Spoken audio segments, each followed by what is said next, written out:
अहिल्यानगर जिल्ह्यामध्ये 12 नगरपालिकांच्या निवडणुका पार पडणार होत्या, मतदान पार पडणार होतं. मात्र त्यापैकी केवळ 8 नगरपालिकांचं निवडणूक मतदान जे आहे ते पार पडलेलं आहे आणि ठिकठिकाणी ईव्हीएमच्या सुरक्षेसाठी व्यवस्था जी आहे ती करण्यात आलेली आहे. राहुरी येथील धुमाळ कला विज्ञान महाविद्यालयामध्ये अशा पद्धतीने ईव्हीएमच्या सुरक्षेसाठी फायर फायटर असेल, त्यासोबत राज्य राखीव दलाचं पोलीस व्यवस्था असेल, राज्याचे पोलीस कर्मचारी असेल, हे 24 तास पहारा देत आहेत.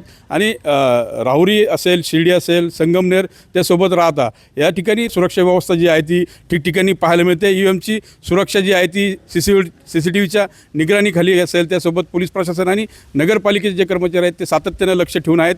खरं तर 21 तारखेला मतमोजणी पार पडणार आहे, त्यामुळे ईव्हीएमची सुरक्षा जी आहे ती जवळपास 18 दिवस करण्याची वेळ यावेळी आली असल्यानं अशा पद्धतीने जी बंदोबस्त जो आहे तो तैनात केल्याचं पाहायला मिळते.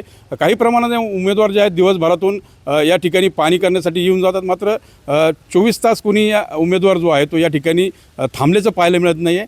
एकंदरीत जर बघितलं तर या 4 नगरपालिका असतील आणि उर्वरित ज्या दक्षिण नगर जिल्ह्यातल्या नगरपालिका आहेत त्या ठिकाणी देखील असाच स्ट्रॉंग रूमच्या बाहेर बंदोबस्त जो आहे तो पाहायला मिळतो आहे. मनोज गाडेकर, TV9 मराठी, राहुरी, अहिल्यानगर.